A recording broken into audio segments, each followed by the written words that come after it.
Right now I'm going to focus on elections, but I will say those were startling numbers, Mr. Coleman, and I think it is just what we are seeing, both real people and AI-created people. It's one of the reasons that we got the SHIELD Act through here, which is not the liability issue that I also support, that Senator Hawley was mentioning, but also getting the information to law enforcement and the like to be able to make it easier to go after these perpetrators. And if we can just sit here and do nothing, we can pass resolutions, but unless we empower people to go after these cases and then equally make liability, it's just going to get worse and worse.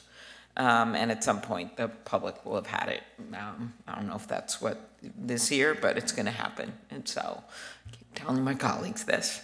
So let's go to a few things here. The bill that I mentioned that Senator Hawley and Coons and Collins and Bennett Ricketts, I have. Could you tell me, Mr. Coleman, how AI has this potential to turbocharge election-related disinformation and why we can't just rely on the disclaimers and watermarks? I think you can do that for a set of it. I don't think you should do it for all uses of AI.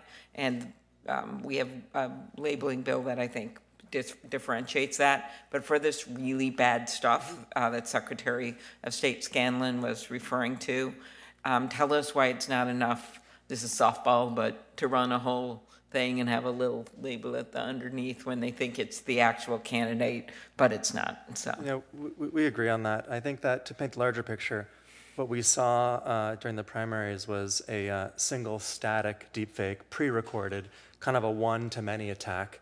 It didn't change. It wasn't even live. Imagine a world where that was a one-to-one attack, where instead of it being pre-recorded, it was actually live. And instead of being from one to many, it was one-to-one, where it's coming from your husband, your wife, your boss, saying, hey, Ben, we need you in the office at 6 a.m. I know it's a voting day. Or to an election official, hey, we're moving your precinct. We need you to be across town 3 hours away. And so that's where this is going to go. It's not going to be a single pre-recorded, arguably medium-level deepfake. It's going to be a real-time custom deepfake in conversational language, having people do all kinds of things at all levels of the election system. So on our side, we see this as a massive issue, not just in the US, but globally.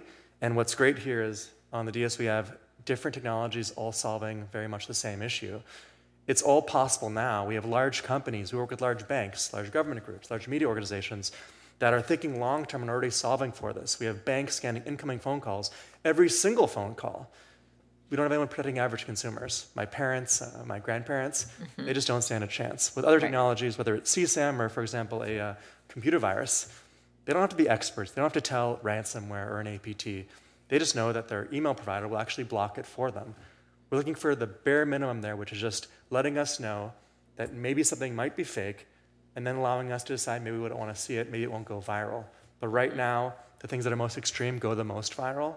The platforms that do think about this are already solving that using technology like ours. Right. Very good. And I do want to note that drafting this bill, the deepfake bill, wasn't easy. We had to look at allowing satire, right, and all these kinds of things within the framework of the Constitution, and having Democratic and Republican lawyers look at this to figure out what gave us a chance. I just think if the platforms can point to something, as opposed to laws that aren't quite on point, which 11 states have done for states, but not for federal, and say, no, we've got to take this down. We're going to be in a much better place than we are with a little label that they may not even notice. And it also, the labels, I think it's important for some of this, but I don't think it can be the only answer. Mr. Scanlon, birthplace of democracy, no kidding. Spent a little time in your state there. I know you cherish democracy very much. Could you talk about what other federal support would be helpful in taking this on in addition to stronger laws? Secretaries of State for a good decade now have been dealing with misinformation and disinformation generally. And that takes on many different forms. And there's no question that today voters receive their news in different formats than they did 20 years ago. And a lot of that news is electronic. It's on their cell phone. Many voters believe exactly what they see on that format, on that media, without question. So in addition to whatever might be appropriate to help states recognize and put brakes on malicious technology in terms of deepfakes, I think we have to spend a real strong effort on the fundamentals of transparency and helping voters and educating voters on the election systems and how they run and what the checks and balances are that are protecting them in the polling place. Right. I've always found interesting, like those Baltic states on the border with Russia, they were putting up misinformation, lying things, and they, over time, because of education, they kind of have seen through some of it. It is possible. It can't be our only answer because of what everyone's being exposed to, but I think it's a good point, and we have the Election Assistance, of course, Commission. But I did want to say I appreciate, as a Republican Secretary of State, how seriously you and the Attorney General and others in New Hampshire took this egregious breach with the guy that did an interview afterward. Maybe they should have hired a mime instead of a magician. But in the end, I just think that we've got to make clear there's consequences when this happens as well. I have other questions. I don't want to go over my colleagues' time. I already have about that. I'll ask you on the record, Mr. Amna and Mr.